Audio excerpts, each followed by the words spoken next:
Hola a todos, es un placer ver que están uniendo a nuestro programa. Escriba un saludo en el chat para saber que están conectados. Bienvenidos a todos y gracias por acompañarnos hoy. Me llamo Vanessa Vicente y soy la gerente nacional de programas y alcance comunitario para la Asociación Americana de Enfermedad de Parkinson o la APDA por sus siglas en inglés. La APDA es la red comunitaria de Parkinson más grande del país. Se dedica a brindar apoyo a todas las personas y familias afectadas por la enfermedad de Parkinson y ayuda a más de 1 millón de personas en los Estados Unidos que sufren de Parkinson. Tengo el agrado de darles la bienvenida al lanzamiento de nuestro primer episodio de la serie en español Hablemos de Parkinson. El tema de hoy es la disfunción autonómica, la cual se creó para ayudar a los pacientes con Parkinson y sus cuidadores y familiares. Ahora daremos inicio a nuestro programa. Le damos la bienvenida a nuestro expositor de hoy. Nos acompaña hoy el doctor José Ricardo López Castellanos, neurólogo certificado, especialista en trastornos del movimiento y disfunción autonómica y profesor asistente de neurología en la Universidad Médica de Carolina del Sur o MUSC en inglés. Su experiencia clínica y de investigación se centra en la enfermedad de Parkinson, el parkinsonismo atípico y los trastornos autonómicos. Además, mantiene un fuerte compromiso con la educación de pacientes y el apoyo a la comunidad hispanohablante. Es un placer darle la bienvenida para compartir sus conocimientos sobre este importante tema. Luego de la conversación, porque este formato va a ser una conversación, no una presentación formal, comenzaremos la ronda de preguntas de los participantes. A medida que tenga preguntas para el doctor, escríbalas en el chat durante el programa. Ahora tengo el placer de darle la palabra al doctor López Castellanos. ¿Cómo le va, doctor? Muy bien, muchísimas gracias y buenas noches a todos los que nos están viendo hoy por diferentes medios, especialmente a través de la APDA. Es un privilegio para mí estar hoy acá y poder compartir con todos la disfunción autonómica en la enfermedad de Parkinson. Antes de comenzar, ¿podría compartir brevemente qué lo motivó a involucrarse con la APDA y dedicar parte de su tiempo personal, porque supe que estuvo en la clínica hoy todo el día, de manera voluntaria, o sea, que no le pagamos ni un solo dólar para ofrecer programas educativos como esta a nuestra comunidad? Creo que es muy importante saber que he tenido el privilegio de contar con uno de los mejores mentores, que es mi padre. Él es un neurólogo, especialista en trastornos del movimiento en El Salvador, en donde yo también hice mi carrera de medicina.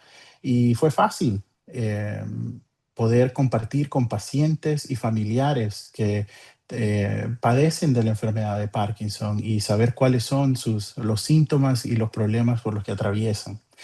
Durante la carrera de medicina y después en mi entrenamiento de posgrado, también tuve la oportunidad de comenzar a participar más en estudios de investigación y enfocarnos en la educación.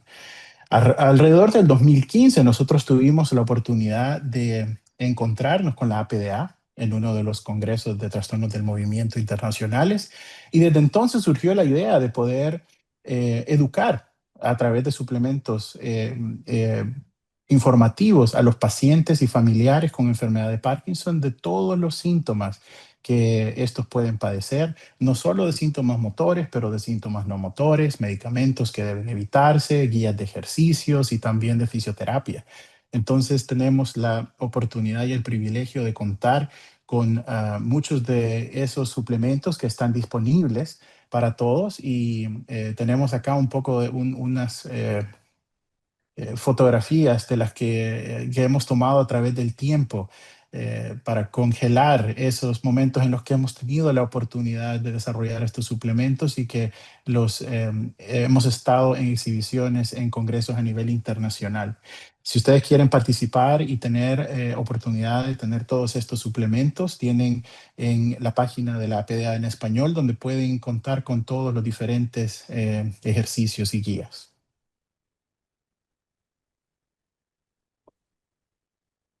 La siguiente parte es la más importante. Hoy tenemos el privilegio de poder comenzar esta serie de webinarios acerca de la enfermedad de Parkinson y decidimos nombrarlo Hablemos de Parkinson, Van a ver que el día de hoy tenemos un énfasis en la disfunción autonómica, pero a través de la serie vamos a explorar diferentes aspectos de la enfermedad de Parkinson, como síntomas no motores, terapias avanzadas, síntomas cognitivos y otras sorpresas que tenemos preparadas en el futuro. Hablemos de Parkinson y la disfunción autonómica. Es un tema muy importante y cercano por el entrenamiento que he hecho y también por cómo afecta a los pacientes. Antes de que podamos hablar acerca de la disfunción autonómica directamente, tenemos que pensar en cuáles son los objetivos que vamos a tener hoy. Hoy aprenderemos a cómo el Parkinson puede afectar el cuerpo más allá del movimiento. También podemos identificar las señales comunes de cambios autonómicos y cómo reconocerlos a tiempo. Vamos a ver las estrategias prácticas para manejar estos síntomas en la vida diaria y también vamos a conocer formas para desarrollar la confianza en cómo manejar estos síntomas y vivir mejor con la enfermedad de Parkinson. No podemos hablar de la disfunción autonómica sin antes conocer de qué estamos hablando cuando decimos el sistema nervioso autónomo. Este sistema es el que está encargado de todas las funciones automáticas del cuerpo humano, desde controlar la respiración a controlar la frecuencia cardíaca, la presión arterial, los cambios y el vaciamiento gástrico, la digestión, la capacidad para poder almacenar orina en la vejiga y después orinar, y también otras funciones de carácter específico, como por ejemplo manejo de la regulación de la temperatura corporal. Entonces, este sistema tiene que estar en perfectas condiciones para poder funcionar bien y manejar estos síntomas todos los días. ¿Qué pasa cuando estos síntomas no funcionan o están alterados? Es cuando la disfunción autonómica, especialmente en pacientes que tienen enfermedad de Parkinson, se produce. Y esto se debe a la acumulación de una proteína llamada alfa-sinucleína en el sistema autonómico. Esos pequeños nervios que llevan todas las funciones de forma intacta en una persona que no tiene enfermedad de Parkinson están afectados y pueden llevar a muchos trastornos afectando múltiples órganos. ¿Cuáles son los síntomas que nosotros debemos considerar y son los que vamos a hablar el día de hoy? Uno de ellos es los problemas del control de la presión arterial, con hipotensión ortostática o la presión que baja cuando cambia de posición de ya sea estar acostado o sentado a ponerse de pie, que puede manifestarse de muchas maneras que vamos a hablar en unos minutos, y también la hipertensión supina, que es el incremento de la presión cuando las personas están sentadas, pero sobre todo acostadas. Tenemos otros síntomas que también son muy importantes, como la disfunción urinaria y la disfunción gastrointestinal, que muchas veces es uno de los síntomas que aparecen muchos años antes de que la enfermedad de Parkinson se manifieste. Y otro síntoma que puede ser muy común también, que son los trastornos de la termorregulación o sudoración. Ahora, creo que después de esta breve introducción, es el momento de comenzar nuestra conversación real y poder hablar acerca de todos estos síntomas. Así es, doctor. Vamos a comenzar. Bueno, gracias por esa introducción.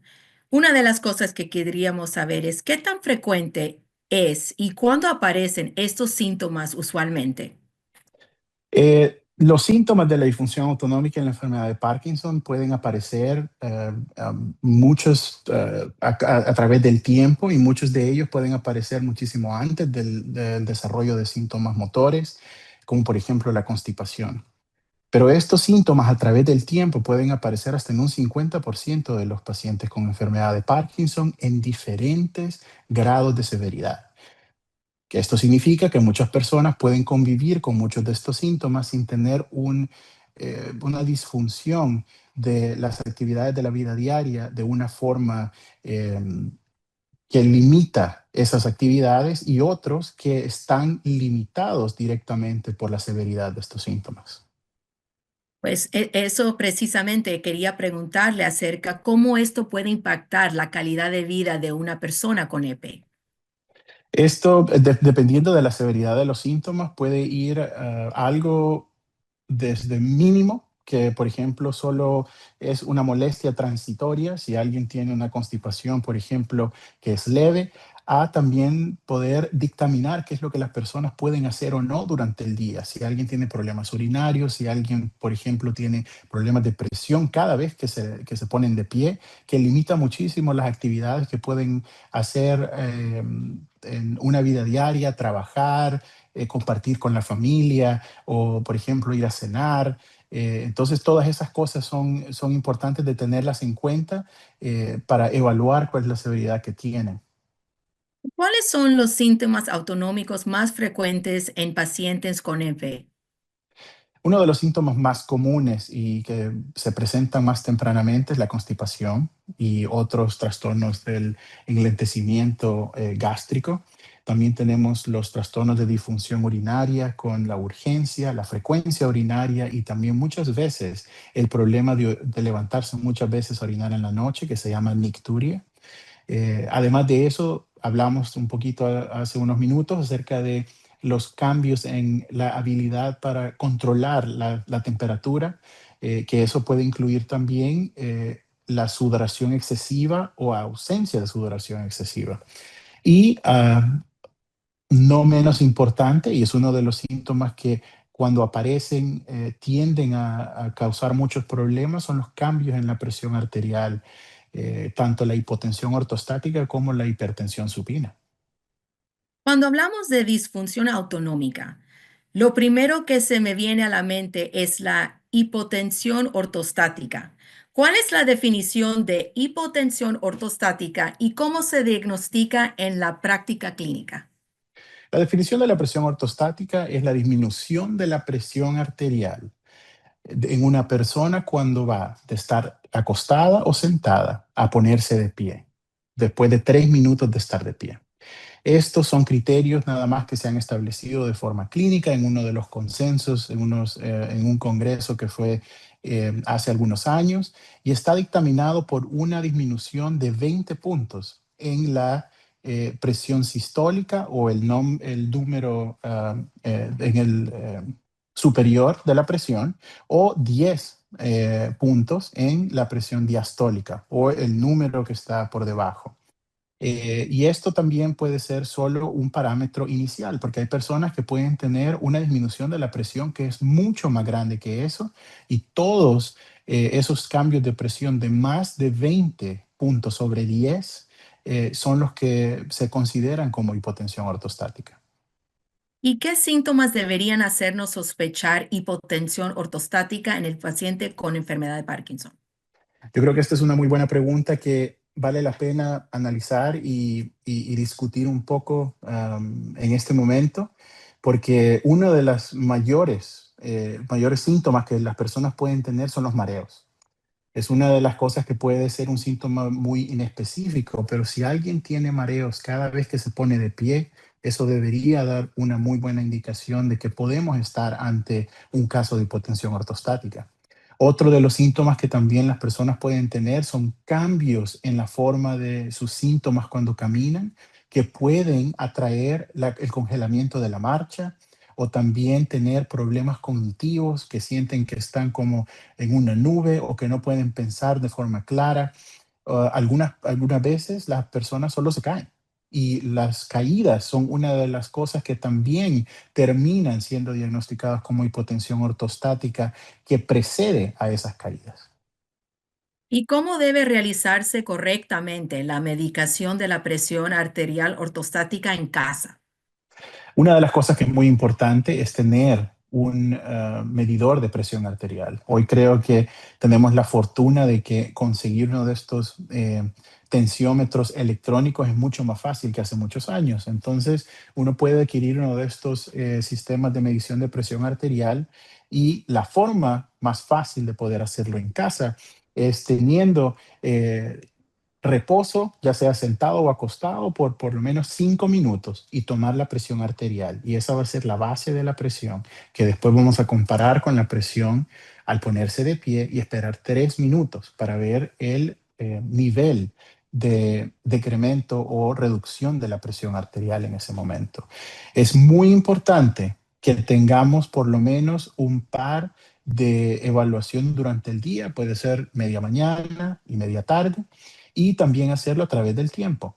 Creo que por lo menos tener una semana de estos datos pueden ser muy importantes para poder establecer asociaciones de cuándo la presión arterial baja y qué tan consistentemente, dependiendo del tiempo o durante el día, si es en la mañana o en la tarde.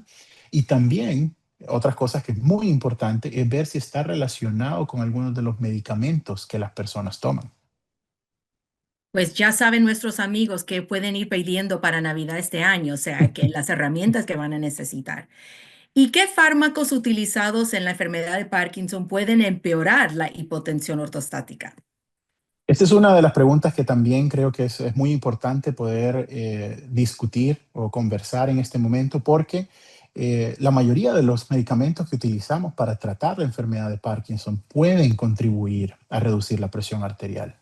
De entrada, la presión arterial, como discutimos en una de las imágenes al principio de este programa, la enfermedad de Parkinson en sí tiende a reducir la presión arterial por este acumulamiento de alfa-sinucleína en los nervios autonómicos. Pero también los medicamentos para la enfermedad de Parkinson pueden contribuir a esto. La levodopa o la carbidopa-levodopa, los agonistas de dopamina como el ropinerol, como el pramipexol también pueden hacerlo. También los inhibidores de la monoaminoxidasa pueden ser como rasagilina o selegilina. Pueden afectar todos la presión arterial, unos más que otros, y pueden también conllevar a otro tipo de efectos secundarios. Así que si alguien tiene o experimenta que después de tomarse los medicamentos, por lo menos una hora después, comienza a sentir estos síntomas, es otra clave para poder tomarse la presión arterial y ver si usted está padeciendo de hipotensión ortostática. Y es también importante mencionar que nosotros en la APDA tenemos una hoja informativa acerca de qué medicamentos evitar y de hecho es uno de los folletos más comunes que nosotros tenemos cuando vamos en la comunidad. He leído, doctor, que existen intervenciones no farmacológicas para evitar la hipotensión ortostática. ¿Nos podría mencionar algunas de esas recomendaciones? Claro, eh, hay cuatro cosas que son esenciales y que no necesitan ningún tratamiento farmacológico para poder tratar estos síntomas. Se basan en los principios de incrementar la hidratación o el agua, incrementar el contenido de sal en la dieta, el ejercicio, que es vital, y el cuarto sería unos sistemas de compresión, como por ejemplo las medias compresivas o los sujetadores abdominales que pueden servir para limitar el almacenamiento de sangre en algunos de los sistemas venosos que pueden promover cambios en la presión arterial.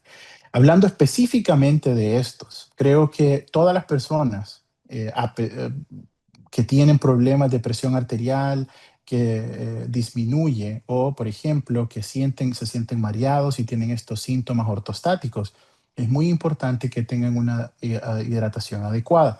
Básicamente son al menos 2 litros de agua al día, pero si están más cerca de los 3 litros es lo ideal, teniendo en cuenta de que ellos no tienen ningún tipo de restricciones, por ejemplo, enfermedad cardíaca, que muchas veces nosotros tenemos limitada la cantidad de hidratación que pueden tener porque después pueden terminar en otro tipo de complicaciones. Pero si la función cardíaca y la función renal están funcionando de manera adecuada, debería estar entre 2,5 y 3 litros de agua al día. Otro de las cosas importantes es aumentar el contenido de sal. A contrario de lo que se piensa en enfermedades cardiovasculares, esto es muy importante porque la sal permite mantener el agua que tomamos dentro de los vasos sanguíneos y eso es lo que aumenta el volumen para disminuir estos síntomas. Agregar sal con las comidas es muy importante, pero eh, las personas que no necesariamente les gusta agregar sal, pueden tener otro tipo de suplementos como por ejemplo tomar tabletas de sal. Si toman tabletas de sal de 500 miligramos en la mañana y en la tarde, pueden suplementar la sal que necesitan durante el día o comer otro tipo de alimentos, por ejemplo, eh, alimentos salados o sopas enlatadas que muchas veces tienen un contenido alto de sodio que nos pueden ayudar a mantener los requerimientos de sal. En cuanto a ejercicio, es algo de las cosas vitales también. Creo que tener enfermedad de Parkinson, nosotros sabemos lo importante que es el ejercicio para los síntomas motores y para enlentecer la progresión de la enfermedad, pero también funciona para estos síntomas. En general, los ejercicios que son los más recomendados son los ejercicios de cuando están sentados y acostados. Estos también pueden incluir una bicicleta en la que la persona puede estar sentada y los pedales están al frente, o también una máquina para remar. Y si tienen acceso a piscinas, pueden hacer uso de las piscinas porque en la piscina no van a tener tantos síntomas o van a resolver los síntomas en ese momento porque el agua, mediante la presión hidrostática, va a mantener esa presión. Y al final estábamos hablando de estos sistemas compresivos que también son muy importantes. Creo que si ustedes prefieren entre las medias compresivas que deben estar lo más alto hasta casi la cadera. Creo que el otro sistema que es muy útil también es el sujetador abdominal, que se debe utilizar solo cuando las personas se van a poner de pie para evitar que medio litro de sangre vaya de la cabeza hacia el área abdominal, en donde tenemos también mucha circulación. Entonces es una de las estrategias más importantes. Y yo creo que eso es un punto muy importante de lo que se pueden hacer para evitar, porque yo creo que nuestros amigos tomando sus tratamientos de la EP, lo último que quiere hacer es tomar más medicamentos, ¿no? Entonces, Claro. lo más juiciosos que se pueden poner nuestros amigos, lo mejor es. Pero ¿cuántas veces no le tiene que jalar las orejas a alguno de sus pacientes por evitar todo eso, ¿no? Porque es Sí. difícil, ¿no? Cuando una persona es diagnosticada con EP, saben que es algo que lo va a debilitar y entonces si no puedo, ¿cómo puedo hacer el esfuerzo? Pero yo sé que eso es parte del tratamiento como tal, muy, muy importante integrarlo. Y entonces, si estas son todas las recomendaciones para poder evitar, ¿qué es lo que debemos considerar el tratamiento si llegaran a no funcionar esas estrategias? Claro, si estas estrategias que siempre deben ser utilizadas no funcionan de la manera que esperamos, tenemos que evaluar en los medicamentos que la persona está tomando desde un momento inicial y ver si hay algunos que estén directamente relacionados con o que contribuyan a este tipo de síntomas. Pero tenemos algunos medicamentos que también están disponibles, sobre todo en Estados Unidos y de forma más limitada en otros países de Latinoamérica. Tenemos la oportunidad de proveer estos medicamentos que el mecanismo es para incrementar la presión arterial. Hay un síntoma que está frecuentemente ligado a la hipotensión ortostática, llamada hipertensión supina. ¿Por qué la hipertensión supina suele coexistir con la hipotensión ortostática neurogénica? Una de las formas más fáciles de verlo es, nosotros tenemos un sistema perfecto que funciona múltiples veces al día para poder regular nuestra presión arterial cuando estamos acostados, sentados, nos ponemos de pie, caminamos, hacemos ejercicio o subimos gradas. Pero en el momento en el que esto deja de funcionar, esa perfección se destruye y entonces tenemos problemas para poder regular la presión arterial. En muchas ocasiones tenemos el problema de la presión arterial que baja cuando nos ponemos de pie. Entonces el cuerpo trata de suplementar ese problema con incrementar la presión arterial cuando están sentados o acostados para poder disminuir los efectos de, de la hipotensión ortostática. Y también porque ese control maestro que teníamos para poder regular la temperatura, la presión arterial no funciona. Entonces es un problema de disregulación que tenemos en ese momento y muchas personas, hasta un 30 o 50%, pueden padecer de ambas condiciones al mismo tiempo. ¿Y cómo se puede detectar la hipertensión supina en casa? Si nosotros tenemos ya el aparato para medir la presión arterial, lo que tenemos que hacer es medir la presión arterial también cuando estamos acostados, sobre todo en la noche. Y esta es una de las formas más importantes de poder diagnosticar la hipertensión supina porque eh, podemos limitar algunos de los síntomas que las personas tienen, sobre todo durante el día, que pueden estar relacionadas con este incremento en la presión arterial durante la noche. Con todas estas recomendaciones que ha dado, ¿cuántas veces, o sea, el paciente normal con que tenga EP, cuántas veces se va a tener que tomar la presión el paciente Yo, regularmente? ¿Qué es lo yo, mm, recomendado? yo creo que en general, si una persona no tiene estos síntomas, no necesita estar tomándose la presión arterial tan frecuentemente. Pero creo que una vez a la semana, solo para ver que esos síntomas están controlados y que la presión también está bajo control, es importante. Pero si alguien tiene problemas de sentirse mareado, de tener todos estos síntomas ortostáticos, es lo que le llamamos, que sienten que cada vez que se ponen de pie se van a desmayar, que sienten problemas de fatiga, porque se sienten no solo mareados, pero también sienten que se confunden o que no pueden pensar claramente.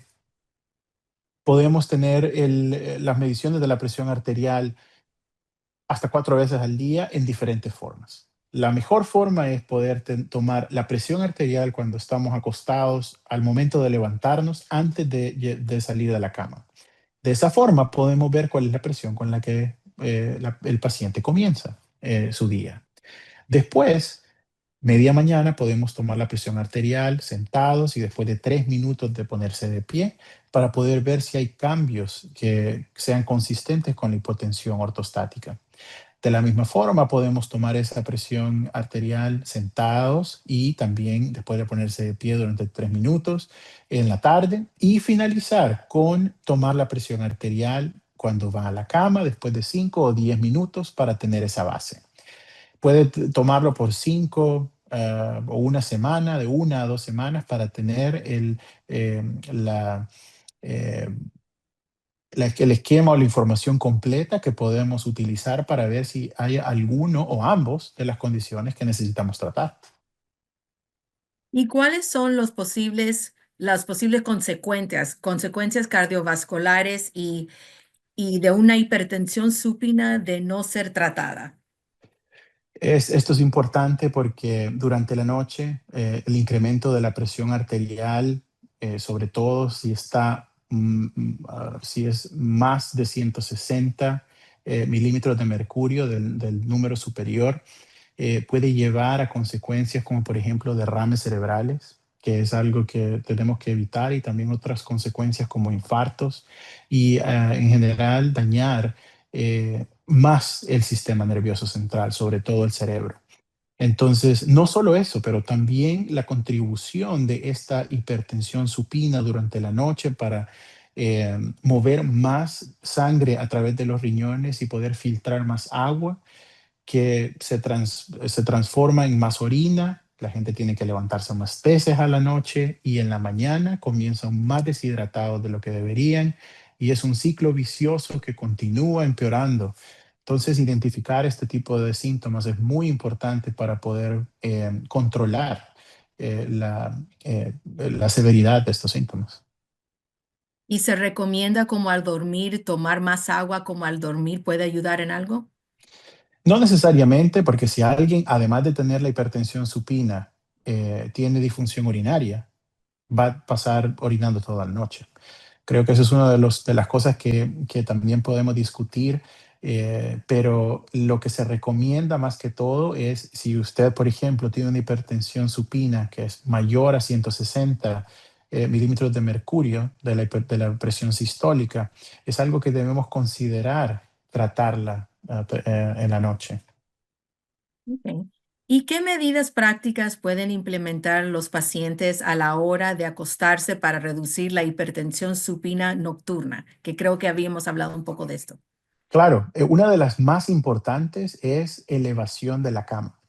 La cama tiene que estar entre 10 y 20 centímetros de elevación, que equivale a uno de los ladrillos de construcción que fácilmente se pueden poner en la base de la cama para elevar e inclinar la cama completa. Eso va a generar una respuesta poco más disminuida de lo que pasa cuando nos ponemos de pie para reducir la presión en ese momento. Otra de las cosas que también podemos hacer y que a veces muchas personas pueden hacer es tener un pequeño snack en la noche para disminuir la presión arterial, que eso también es algo que se puede utilizar. Una buena. ¿Cuándo debe considerarse el tratamiento para la antihipertensivo? Creo que es muy importante y hemos reiterado en un par de ocasiones que este tratamiento debería ser considerado si la presión sistólica es mayor a 160 milímetros de mercurio, porque estamos ahora identificando que puede estar asociado a más complicaciones a medida pasa el tiempo.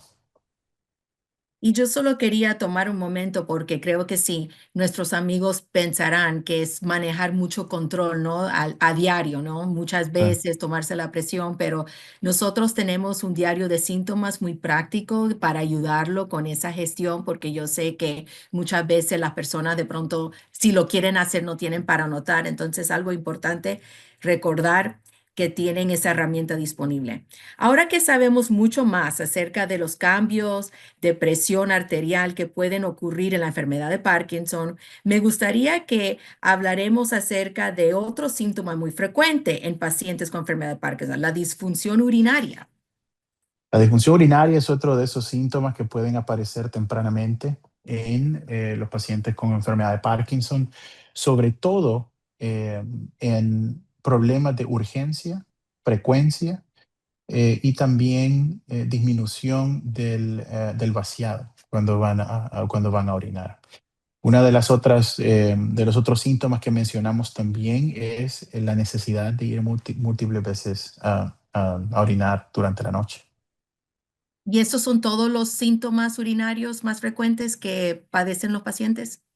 Eso es la mayoría de pacientes que tienen, pero también se pueden alternar con otros síntomas de incontinencia que algunas personas pueden tener, sobre todo si han tenido otras enfermedades, por ejemplo, cáncer, ya sea de vejiga, de próstata, o también en personas que han tenido múltiples embarazos, todos los músculos del piso pélvico se vuelven más débiles y eso puede promover a tener otro tipo de consecuencias, como por ejemplo incontinencia urinaria.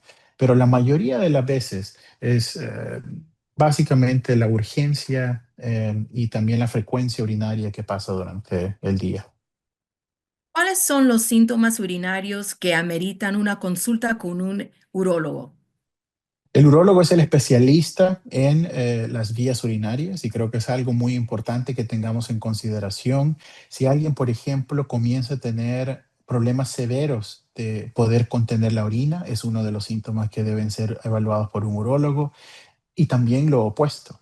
Si hay alguien que tiene síntomas de no poder orinar o tener y la retención urinaria. Esos dos síntomas son muy importantes para poder hacer otros estudios que se llaman estudios urodinámicos para poder ver cuál es el problema que la persona tiene. Si está relacionado con la vejiga urinaria que está o hiperactiva o no se activa de manera adecuada, o si tiene también otros problemas con el esfínter o los esfínteres que tenemos dos, interno y externo, que pueden no estar funcionando de manera conjunta y pueden crear estos problemas de urgencia y frecuencia muchas veces. Yo quería preguntarle, doctor, para los Ujú. pacientes que, por ejemplo, están padeciendo de estas cosas y necesitan ver al otro, el urólogo, qué doctor le da el referido al paciente? ¿Viene siendo su neurólogo, su internista o doctor de cabecera? Esta es una pregunta muy importante porque debemos reconocer que no existe el acceso, por ejemplo, a un especialista en trastornos del movimiento en todos los lugares, sobre todo creo en áreas rurales y también en Latinoamérica. Creo que si su médico de cabecera o su neurólogo general son las personas que están manejando su enfermedad de Parkinson y las potenciales complicaciones que pueda tener y el desarrollo de síntomas, creo que es importante que ellos sean con los que usted converse y pueda pedir la referencia para evaluación de estos síntomas. Siguiendo con nuestra conversación, uno de los síntomas más comunes en pacientes con EP es la constipación o el estreñimiento. ¿Por qué el estreñimiento es uno de los síntomas motores más frecuentes en la enfermedad de Parkinson? Este es uno de los síntomas más frecuentes porque hemos identificado que puede estar presente muchísimos años antes de que se desarrollen los síntomas motores de la enfermedad. No solo por la deposición de sinucleína en el sistema autonómico que afecta a los nervios para movilizar la digestión, pero también por cuando los síntomas motores aparecen, esa disminución en el ejercicio y la movilidad es otra de las cosas que también contribuyen al estreñimiento. Entonces, tenemos una prevalencia alta de estreñimiento en la mayoría de pacientes con enfermedad de Parkinson, que no debe ser eh, eh, menospreciada o no evaluada. Es algo muy importante porque puede afectar la calidad de vida y potencialmente contribuir a visitas a la emergencia que no estaban planeadas. Si alguien, por ejemplo, no es capaz de poder eh, defecar en muchos días. Pues eso era la próxima pregunta que tenía, Ujú. que cuáles serían las posibles consecuencias del estreñimiento de no tratado sobre la absorción de medicamentos, las fluctuaciones motoras. Sí, en cuanto a las fluctuaciones motoras también, si nosotros tenemos un enlentecimiento del tránsito gástrico e intestinal, los medicamentos para enfermedad de Parkinson de forma oral, que son los que se toman como pastillas, son los que deben ser absorbidos por el sistema gastrointestinal. Si tenemos un vaciamiento gástrico y el medicamento no llega al lugar en el tiempo que nosotros generalmente necesitamos para poder absorberlo, puede ralentizar o enlentecer ese efecto que nosotros esperamos en estos medicamentos sobre la enfermedad de Parkinson, sobre todo en los síntomas motores. Por eso es importante que si tenemos problemas con la digestión, pero también con la constipación, tenemos que pensar si esto es algo de lo que está afectando el efecto del medicamento sobre los síntomas de la enfermedad. ¿Y cuáles intervenciones sobre el estilo de vida cuentan con mayor evidencia para mejorar el estreñimiento? Una de las cosas, y sobre todo en mi caso, yo estoy muy a favor de las estrategias no farmacológicas. El ejercicio es vital. Creo que el ejercicio y la buena hidratación van a contribuir a que la digestión y el tránsito intestinal mejoren solo por el hecho de moverse más. Entonces creo que eso es algo muy importante y además de eso también tenemos que considerar otro tipo de medicamentos como por ejemplo los laxantes osmóticos. Muchas veces tenemos marcas como Miralax o otro tipo de medicamentos que son importantes, pero también el incremento del contenido de fibra, que pueden estar en muchos tipos diferentes de frutas y verduras que podemos consumir y también pueden ser encontrados como suplementos. Entonces, creo que comenzar con algo que no va a dañar ninguna de o que no tiene ningún tipo de efecto secundario, como un suplemento de fibra o comer más frutas, muchas veces con la cáscara, si puede ser comida también, puede mejorar muchísimo estos síntomas. ¿Y qué signos de alarma justifican una evaluación gastrointestinal adicional? Si alguien, por ejemplo, tiene un nivel de enlentecimiento del vaciado gástrico en el que le afecta el comer múltiples veces al día y está perdiendo peso, o si, por ejemplo, la persona está estreñida o constipada durante muchos días y no puede ir al baño, puede contribuir a causar una obstrucción intestinal en la que el intestino puede también perforarse y entonces es una emergencia médica que después la persona termina necesitando cirugía.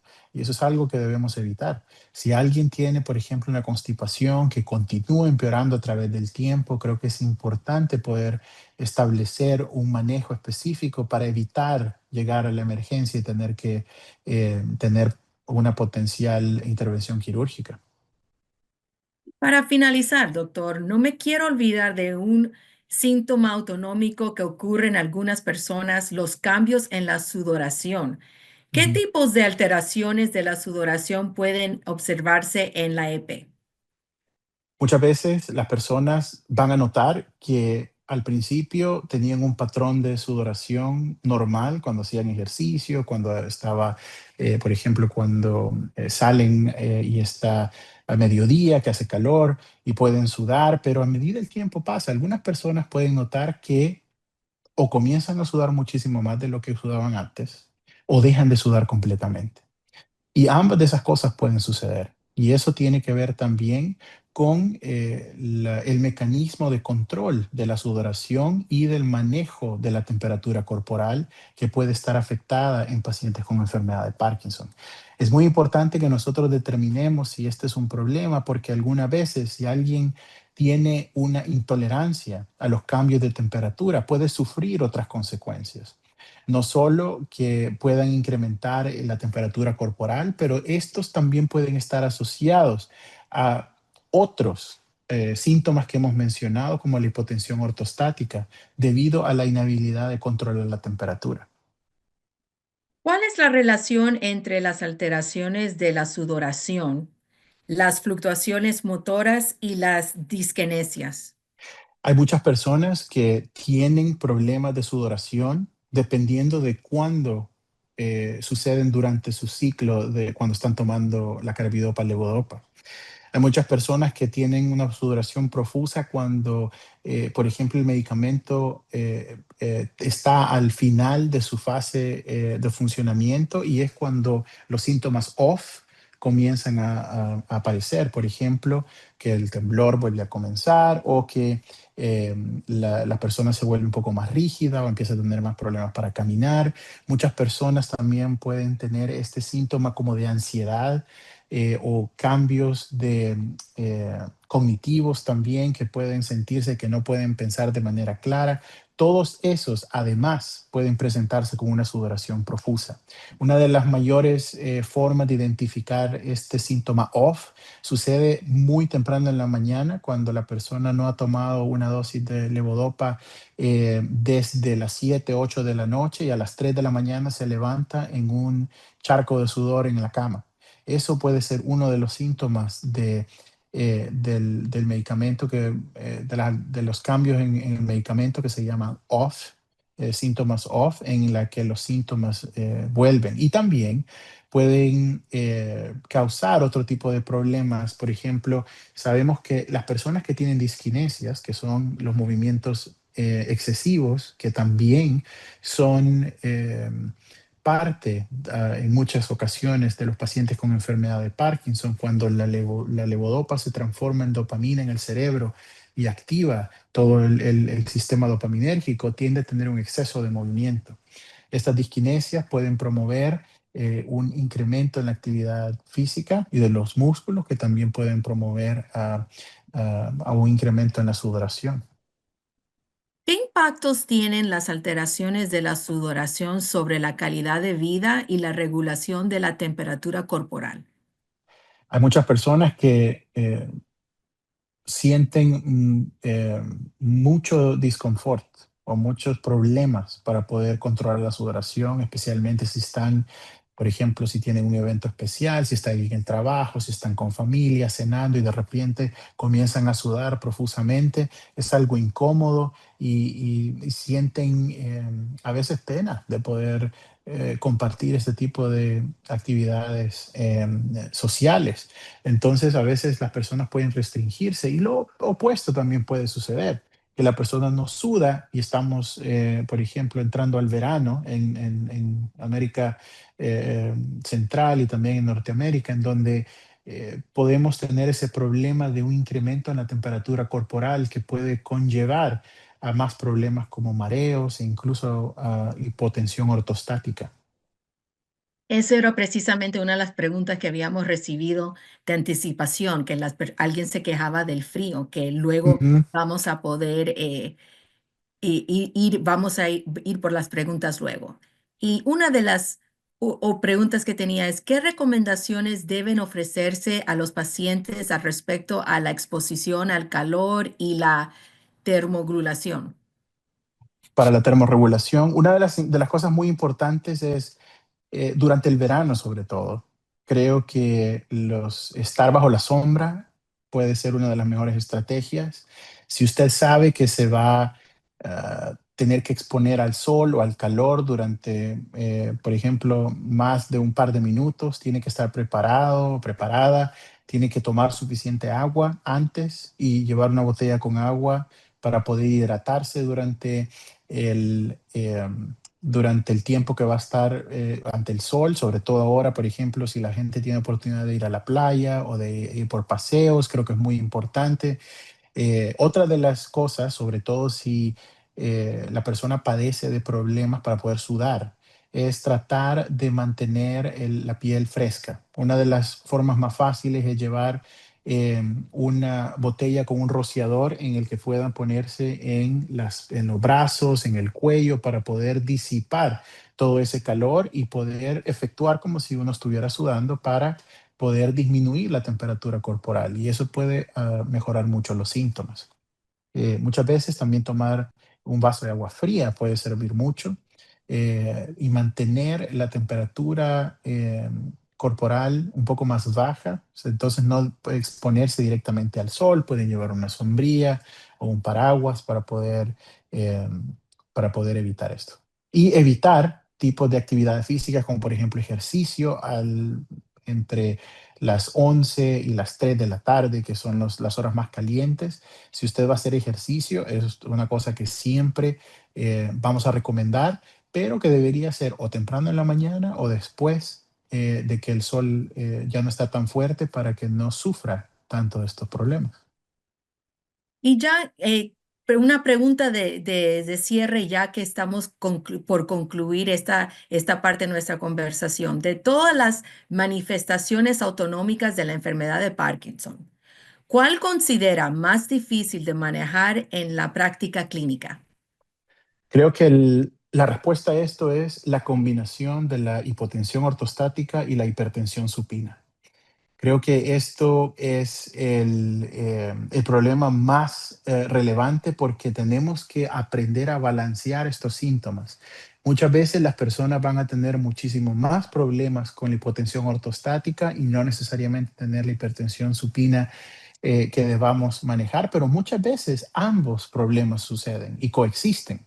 Identificar esto es una de las cosas más importantes y después priorizar el tipo de problemas que tienen. Si la persona tiene muchos problemas con una disminución en la presión arterial y que esto nos promueve a que la persona, por ejemplo, se sienta mareada y se caiga o sienta que se va a desmayar muchas veces al día, es un problema grave. Pero al momento en que se acuestan pueden tener una presión arterial que es muy elevada. Entonces, poder manejar este tipo de problemas que suceden al mismo tiempo requiere un poco de tomar un paso atrás, evaluar el tipo de problemas y la severidad ambos aspectos y poder ver cuál es el que vamos a tratar que está limitando la calidad de vida del paciente. Bueno, muchas gracias, doctor, por esta conversación súper informativa e interesante de hoy. Le agradecemos por tomarse el tiempo para compartir esta importante información con nuestra comunidad latina. Ahora es el momento del programa destinado a preguntas y respuestas. Nos están llegando varias preguntas. Quería tiempo de leer algunas de las preguntas en el chat. Quería avisarle a algunos de nuestros amigos que el doctor va a hacer todo lo posible para contestar las preguntas relacionadas al tema en particular de hoy, pero si no llegara por alguna razón poder contestar, nosotros con muchísimo gusto le vamos a hacer seguimiento directamente y proveerle un recurso, aunque no sea del tema. En estos momentos vamos a preguntarle de una de las preguntas que habíamos recibido de antemano. Era de, además de los síntomas de Parkinson, ahora le baja la presión, tiene mucho frío, se abriga con suéteres y abrigos, pero a veces sigue con frío. ¿Qué significa esto? Creo que había mencionado algo al respecto anteriormente.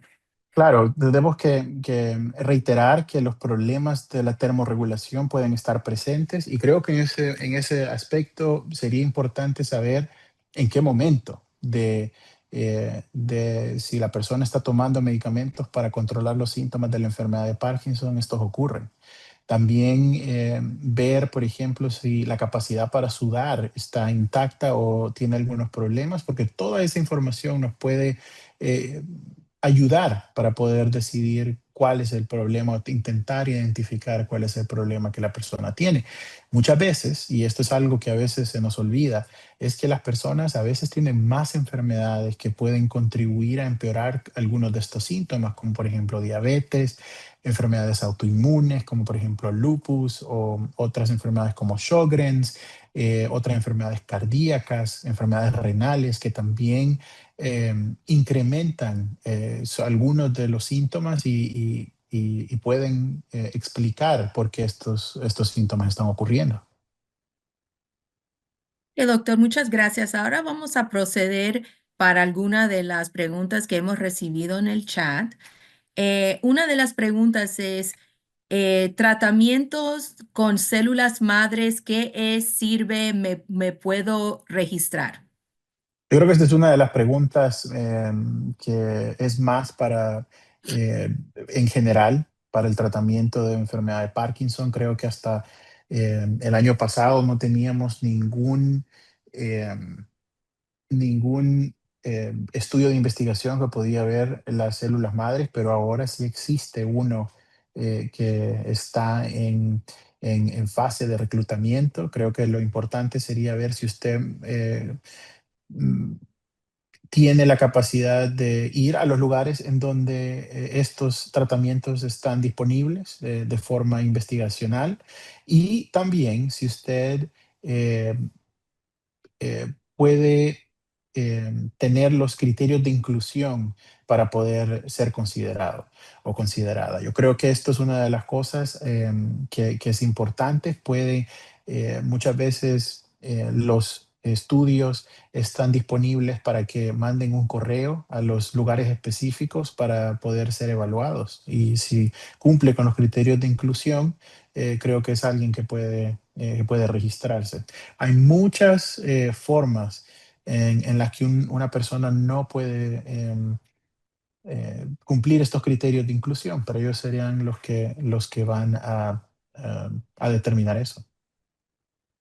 Acabo de incorporar mi email, que es vvicente@apdaparkinson.org, para nuestros amigos que han puesto preguntas en el chat, que me pueden mandar un email de seguimiento para entonces poder darles recursos de lo que están preguntando.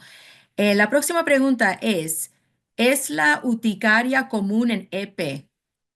No necesariamente. Yo creo que eso es algo que puede estar asociado a otras cosas. Generalmente se puede ver en otras enfermedades o también relacionada con medicamentos, pero no necesariamente relacionada con la enfermedad de Parkinson. Hay un tipo específico de problema de cutáneo o de la piel que es común en pacientes con Parkinson, que es la dermatitis seborreica, pero eso es diferente a la urticaria. Ok. La próxima es, ¿qué es considerado hipopresión? Yo creo que eso es hipotensión, eso es el cambio de la presión arterial que hablamos al principio de nuestra conversación, en los cambios de presión arterial cuando bajan. La gente puede tener cambios de la presión arterial no necesariamente relacionados con los cambios en la postura. Las personas pueden tener bajas en la presión arterial incluso estando sentados o acostados, pero eso es algo totalmente diferente que no está relacionado necesariamente a un tipo de disfunción autonómica, pero es algo importante que puedan ver, por ejemplo, si tienen problemas cardíacos u otros tipos de problemas que pueden causarlo. La próxima pregunta es, ¿se puede tomar los medicamentos de la presión junto con con las de los medicamentos de Parkinson?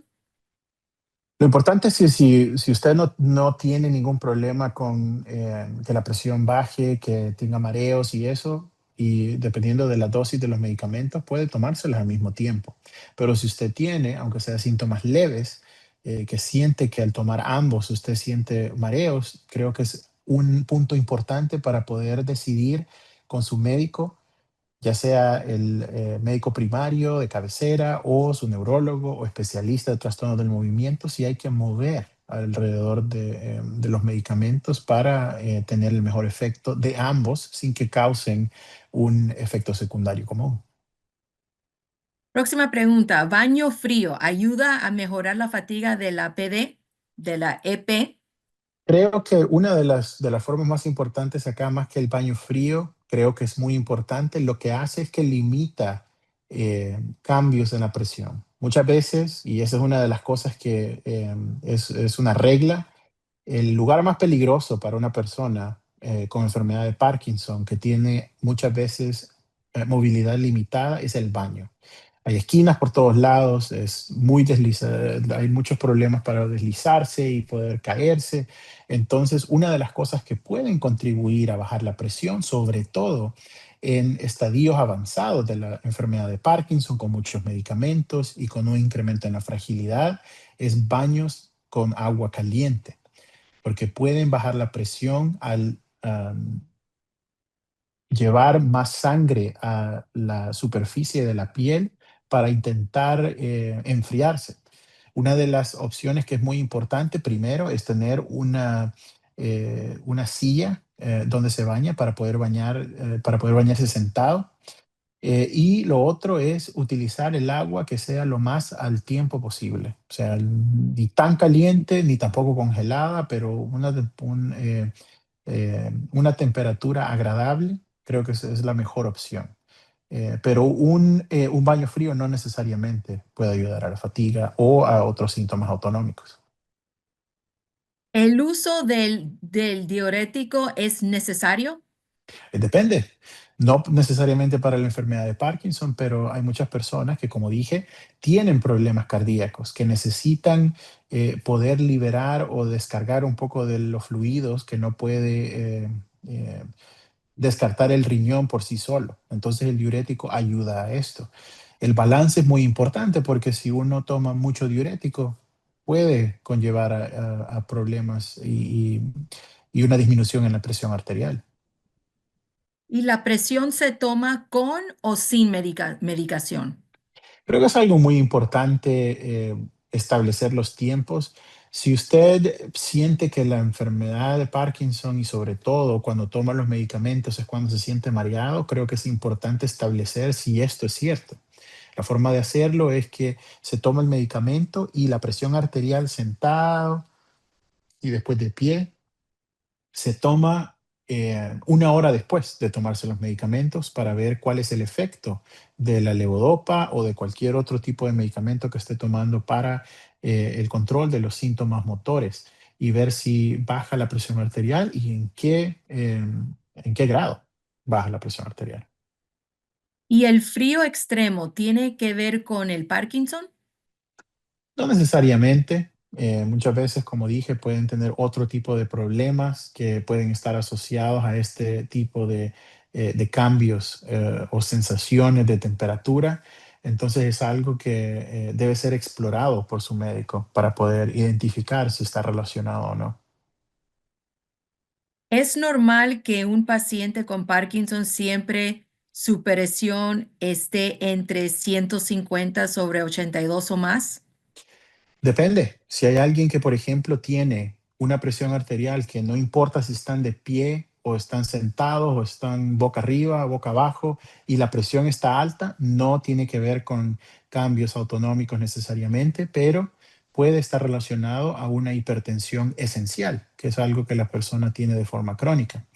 Si la presión arterial está a 150 sobre 80 o más, pero esta presión baja por lo menos 20 puntos cuando se pone de pie, entonces podemos considerar y tratar de evaluar si está relacionado con hipertensión supina o no.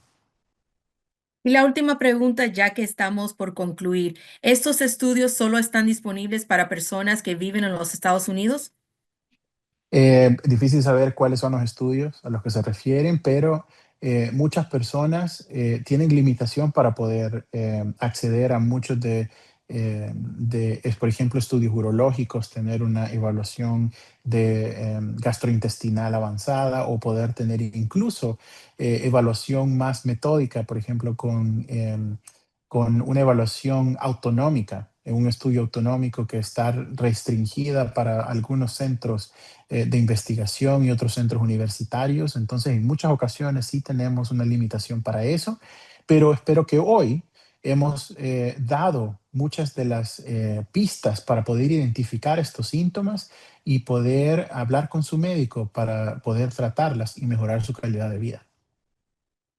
Bueno, doctor, creo que con eso ya concluimos. Muchísimas gracias al doctor López Castellanos por acompañarnos hoy. Muchas gracias a todos por participar en este webinario educativo de hoy. La APDA ofrece más información sobre tratamientos, información sobre ejercicios para la enfermedad de Parkinson y mucho más. La APDA ofrece muchos recursos en español, como nuestra guía informativa, un libro de ejercicios para el hogar y hojas de datos. Estos recursos están disponibles en forma gratuita en nuestro sitio web, lo cual es la apdaparkinson.org/español, o puede llamar al 800-223-2732 y podemos enviarle estos recursos educativos. Valoramos enormemente su opinión y sus comentarios y queremos asegurarnos de que que completan, por favor, el formulario de evaluación del programa. Ahora, conclusión. Visítenos en apdaparkinson.org para unirse a nosotros en la lucha contra la enfermedad. Todos estamos de acuerdo en que estar informados sobre su enfermedad y las opciones de tratamiento es la mejor manera de empoderarse y tomar decisiones sobre la enfermedad de Parkinson. Gracias por acompañarnos. Gracias, doctor, y buenas noches a todos. Muchísimas gracias. Buenas noches. Buenas noches.